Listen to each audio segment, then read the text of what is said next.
Daniel Alves falou o seguinte sobre o Fernando Diniz. O Diniz é um treinador que não é para o Brasil. O conceito é muito mais inovador, é muito mais moderno, mais completo. Hoje ele é um treinador que faz com que os jogadores que eram bons sejam F. Né? Deu para entender? Ele eleva os caras. Veja só hein, o que disse o Daniel Alves, um dos caras que foi favorável aí à vinda do Fernando Diniz aí para o Tricolor. Vamos lá. Zupac, qual é o patamar do Fernando Diniz no futebol brasileiro, hein? E aí a gente está falando aí de capacidade técnica do treinador, né? Falar de títulos é complicado, mas de capacidade técnica, daquilo que ele pensa de futebol, qual é o patamar do cara? Na minha visão, nesse sentido, é altíssimo. E o tempo ajuda, né? Porque o Fernando Diniz tem de carreira pouco mais de 10 anos, né? Quando ele começou lá atrás no Votorati. E durante esse tempo, ele vem tentando encontrar uma consolidação que o coloque sempre nesse patamar dos grandes técnicos do Brasil, a ponto de quando um clube grande estiver sem treinador, que imediatamente se lembre do nome dele. Ele ainda não tem essa consolidação, né? O nome dele não é um dos primeiros que logo surge. Mas a maneira que o trabalho no São Paulo vem sendo tocado fortalece muito essa ideia. Porque no que ele consolida a sua ideia de jogo? Eu quero que o meu time jogue bem, jogue melhor que o adversário, tocando a bola, criando chances, tendo a bola para vencer os jogos. E hoje ele está no momento onde ele consegue juntar todas essas pontas, né? Se a gente parar para olhar, foram etapas diferentes, né? Ele chega no São Paulo no ano passado, precisando dar um resultado imediato, porque o São Paulo precisava garantir uma vaga na fase de grupos da Libertadores. Ele consegue entregar esse objetivo sem a grande performance que a gente acaba esperando dos times dele. E aí vira o ano, já com mais tempo para treinar, com mais expectativa sobre o desenvolvimento desse trabalho, e a segunda etapa é, o São Paulo joga bem, porque em 2020 o São Paulo jogou bem a enorme maioria dos jogos, talvez 1 ou 2 jogos o São Paulo não tenha jogado bem, e só, mas ele começa o ano jogando bem e sem os resultados. A terceira etapa é jogar bem e ter os resultados, que era o que o São Paulo vivia nesse momento, até que vem a parada. O próximo passo que ele tem que dar é jogar bem, ter os resultados a longo prazo. E o trabalho caminha para isso. São Paulo hoje é o time que mais finaliza no Campeonato Paulista, é o segundo time que menos sofre finalização, é o time que tem a maior posse de bola, que comete menos faltas, que tem o melhor passador, que tem o melhor finalizador. Então o São Paulo hoje consegue fazer exatamente aquilo que o Diniz se propõe a fazer e que em outros clubes não conseguia. Então esse trabalho é de muito bom nível e o coloca no patamar acima, pelo menos nesse momento. Vou te pedir uma coisa só, Zupac, dá uma ajustadinha no teu microfone. Tem um microfone aí no teu fone, não é? É aquele que tá junto, né? Tá raspando aqui na camisa. A gente conseguiu entender perfeitamente, é só para dar uma arrumadinha aí, tá bom? Vou passar a bola aqui pro Zé Elias. O Zupac analisou dessa forma. A pergunta que eu te faço, Zé, vem de 2 resultados muito bons, o Fernando Diniz. É a vitória da Libertadores sobre a LDU e a vitória no Clássico contra o Santos, com o Pablo fazendo gols e tal, etc. Se a gente pegar 2 semanas, uma semana antes, né, desses resultados, aí era a derrota na Libertadores e a derrota também com os reservas para o Botafogo. Os 2 resultados positivos estão levando a gente a ter uma avaliação um pouquinho, superestimando um pouquinho nesse momento o Fernando Diniz, ou Zé, ou não? Não, antes de mais nada, mandar um abraço para o nosso amigo Silas, que está nos assistindo também, né? Mas assim, eu não Abração vejo... pro Silas, gente boníssima, vai estar com a gente essa semana. Eu não vejo ele superestimado, né? Eu acho que quem acompanha o trabalho do Fernando Diniz desde a época do Audax sabe que esse São Paulo de 2020 é o São Paulo do Fernando Diniz. O de 2019 foi o São Paulo para conquistar a vaga para a Libertadores. Agora ele teve uma oportunidade de fazer uma pré-temporada, até que a gente pode chamar de pré-temporada, né? Mas passar as ideias, seus conceitos de futebol.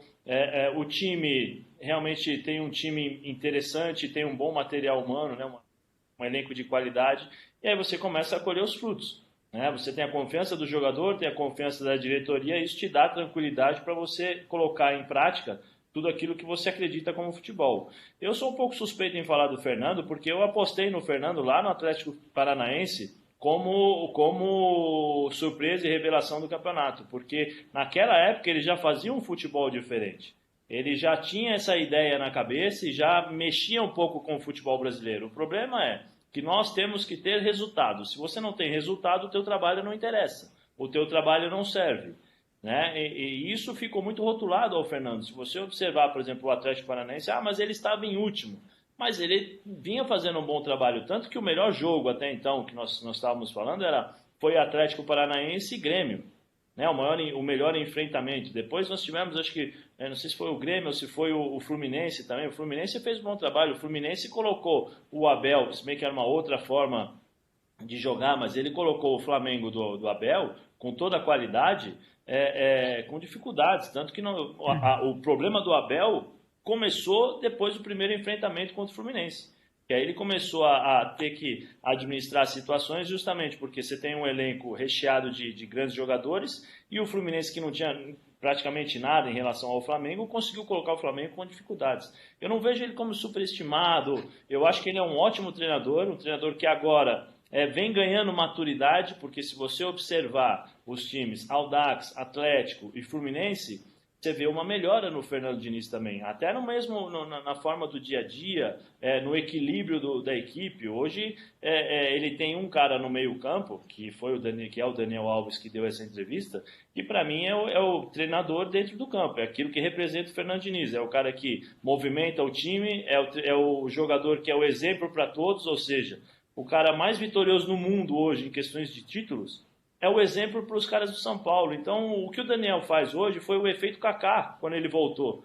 O Kaká, melhor do mundo, corre. Eu tenho que correr, senão eu vou passar vergonha. E isso acaba contagiando o vestiário. Ele tem... eu conheço o Fernando porque trabalhei e joguei futsal com ele desde os meus 13 anos. Tem uma personalidade muito forte, então quanto mais fala, mais ele quer provar que ele está certo, mais ele coloca na cabeça dos jogadores a intenção e a confiança de poder jogar dessa forma. E nós estamos vendo um São Paulo hoje que joga um bom futebol, que joga um futebol competitivo, um futebol, como o Zupac falou, cheio de números e números interessantes. Né? E se nós não tivéssemos essa parada, para mim hoje o São Paulo seria o grande favorito à conquista do Campeonato Paulista. Eu não vejo o Palmeiras no mesmo nível, não vejo o Santos, não vejo o Corinthians. Né? Eu acho que o São Paulo estava à frente e bem à frente dos demais, justamente porque essa forma de jogar do São Paulo ela é diferente. E aí ela força os outros times a se adaptarem ao modelo do São Paulo, e não o São Paulo ter que mudar a forma de jogar. Isso numa competição já é um passo à frente, ou seja, eles estão se preocupando comigo e eu tenho que fazer e eu posso fazer o meu jogo sem ter que mudar a minha maneira de pensar. Então isso é mérito do Fernando Diniz junto com os jogadores. Lembrando que o treinador não faz nada sozinho. Se os jogadores não conseguirem, não criarem, não tiverem a confiança e executarem exatamente o que o treinador pede, né, o treinador vai morrer na praia. Então é um trabalho em conjunto. E aí você tem diretoria que bancou o Fernando Diniz, você tem os jogadores que compraram a ideia e você tem um treinador junto com uma comissão técnica prestigiado e com confiança para fazer o trabalho. O resultado é um ótimo jogo. Sim. Ô Breiler, quando o Daniel Alves fala que ele é nível Europa, é mais aquela coisa do jogador dar moral ali para o treinador, o cara que é importante, que é a liderança aí que o Zé falou, um cara do tamanho do Daniel Alves, ou você concorda? Fernando Diniz é um treinador nível Europa, assim, tem essa cara mesmo, um trabalho nível Europa. Eu acho que é difícil estabelecer nesse paralelo. A realidade do Fernando Diniz é outra, né? Até pelo início de carreira dele, mas eu acho que essa declaração do Daniel Alves é emblemática, porque muitos treinadores experientes, mais rodados, costumam, né, franzir a testa quando alguém diz que os técnicos brasileiros precisam se reinventar, tentar coisas novas. E quando um jogador que atuou na Europa por tanto tempo, que viveu diversas fases do futebol e trabalhou com diferentes maneiras de treinar, faz essa comparação, acho que mostra, sim, como muitos técnicos precisam, sim, dessa autocrítica. Primeiro, porque o Fernando Diniz só está no São Paulo porque foi avalizado pelo Daniel Alves.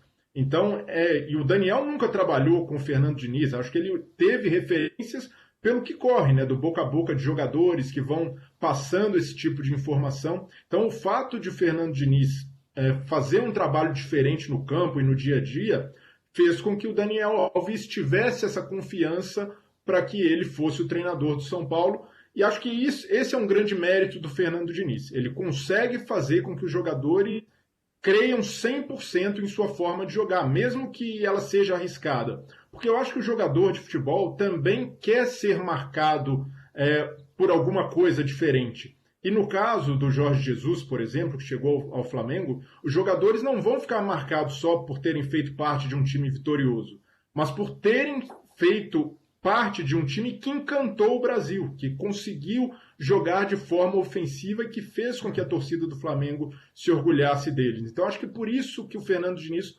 consegue ter esse poder de convencimento com os jogadores. E até, para mim, hoje, Fernando Diniz é o técnico brasileiro com mais capacidade para concorrer com Jorge Jesus e Sampaoli. Não só pela capacidade dele, né, a sua própria capacidade de fazer o time jogar bem, a ideia de jogo, o trato com os jogadores, ele é muito explosivo à beira do campo, mas no dia a dia os atletas só têm elogios a ele. Mas também pelo que o São Paulo tem. O elenco do São Paulo pode ser melhor aproveitado. Eu não me arriscaria a dizer que o Fernando Diniz hoje pode trabalhar num clube europeu que já tem essa casca, porque ele precisa de um lastro de títulos no futebol brasileiro. E também acho que há coisas a se corrigir também, se aprimorar no trabalho. Não dá para ficar só com a imagem dos 2 jogos contra a LDU e Santos, né? Acho que o caminho para a evolução do São Paulo ainda vai demorar um pouco. Mas mesmo assim, acho que é muito promissor o trabalho por casar 2 coisas, né? A capacidade técnica do time com a capacidade do treinador. Então, deixa eu aproveitar aqui. Fala, Zé, pode falar. Não, eu acho que, como nós estamos analisando o Fernando, eu acho que vale relembrar, por exemplo, o Breler falou sobre a capacidade de enfrentamento com o Flamengo. Eu acho que esse pensamento do Breler e o pensamento de muitas pessoas, talvez dos torcedores são paulinos, ou de quem está vendo o São Paulo jogar, pode fazer assim, poxa, esse São Paulo é um São Paulo que me encanta, é um São Paulo da época dos Menudos, do Silas que está nos assistindo, esse São Paulo é um São Paulo da época vencedora, é um São Paulo que está resgatando a sua essência, porque o São Paulo, desde que eu me lembro, né, na minha época de garoto, de menino, o São Paulo era o exemplo de revelar bons jogadores. Aí nós estamos vendo Antony, Igor Gomes e outros jogadores que, infelizmente, a diretoria não conseguiu segurar, mas esses jogadores aí, o Antony vai embora, né? Mas o Igor Gomes vem aparecendo. A forma de jogar, de propor o jogo, de jogar futebol, de mostrar para o torcedor, olha, meu time joga bonito e quer o resultado, isso lembra muito a época do São Paulo vencedora. Então, acho que isso lembra e faz a gente se aproximar muito do Flamengo, porque são 2 formas de jogar muito parecidas, no sentido de buscar o jogo, não esperar o adversário. Eu vou ditar o ritmo do jogo. O jogo está nas minhas mãos, eu controlo, e de forma simples. Não é que você faz uma série de coisas, não, simples. O time do São Paulo dá 2 toques na bola. O time do Flamengo dá 2 toques na bola. E o que você tem? Você tem muito jogo, participativo, vamos dizer assim, do coletivo, né? Mas a qualidade faz com que, justamente o que o Daniel falou, eleve o nível dos jogadores. Porque se o jogador não conseguir dar 2 toques na bola, ele está fora do time. Ele vai destoar. É a mesma coisa se você entrar no Flamengo e for abaixo em termos de qualidade, você vai destoar, você não vai conseguir manter o nível, mas só que você vai ter que compensar de alguma forma, ou seja, você vai correr mais, você vai trabalhar durante o dia a dia para aprimorar a sua parte técnica para poder chegar no nível onde esses jogadores estão chegando, e aí vale citar o Pato. Eu não acho que o Pato deu aquele grande salto de qualidade, ou o Pato está sensacional. Eu acho que o Pato está sendo Pato. É aquele jogador que consegue fazer os gols, que consegue ser um cara participativo. E isso é fruto muito eu vejo muito, as pessoas estão falando, o Fernando Diniz, o Fernando Diniz. Eu não vejo o trabalho só do Fernando Diniz, eu vejo o trabalho de um grupo. Eu vejo o trabalho de uma equipe que procura proporcionar ao Pato e procura proporcionar também, por exemplo, ao Pablo, possibilidades de mostrarem para a torcida o seguinte: estamos todos juntos. Isso é a imagem e aquilo que foi passado do Flamengo para a sua torcida, ou seja, nós somos o time vencedor. Sabe aquele time do Zico? Queremos nos parecer com ele. Olha, eu sou o São Paulo, eu quero me parecer muito com o time que foi vencedor da época do Tele Santana. Então isso vem resgatando, e coincidência ou não, são os períodos em que nós sempre tivemos times que jogavam futebol e não se defendiam. E isso é ótimo para o futebol brasileiro. Sim. Eu preciso que vocês respondam rapidinho agora, tá? Rapidinho pra gente ir pro assunto Corinthians aqui. Rapidamente sobre o Diniz. Vamos lá, vou começar pelo Breler. Rápido, tá, Breler? Tem todos os treinadores ali num balde ali pra você escolher, tá? Tem o nome de todos eles ali. Estão todos disponíveis pra você, tá? Os treinadores aqui no Brasil, tá? Luxemburgo, Mano Menezes, Diniz, tá ali, tá? Você escolhe o Diniz à frente de todos eles ou não? Rapidamente. Sim. Sim, não, uma explicação Hoje, rápida. não, acho que é o treinador com mais capacidade ou que consegue, pelo menos, cativar o torcedor por sua forma de jogar e tem uma identidade muito bem definida. Acho que pelo custo-benefício também iria de Diniz. Tá, e aí, qual é a tua escolha nesse pacote aí, ô Zupac? Eu olharia para o Renato Gaúcho, né, com ótimos olhos. Acho que o Renato hoje é o técnico brasileiro que melhor vem trabalhando já há algum tempo. O Thiago Nunes, até 1º de janeiro, era o melhor técnico brasileiro da temporada passada, né? Então a gente elogiou muito o Thiago, isso não pode ser esquecido. Mas eu tenho plena confiança no Diniz e já há bastante tempo, me agrada muito. Dependendo do que eu tiver de material humano, dependendo de qual for a minha ideia de jogo, eu contrataria o Diniz sem nenhuma dúvida e o vejo como um dos melhores técnicos em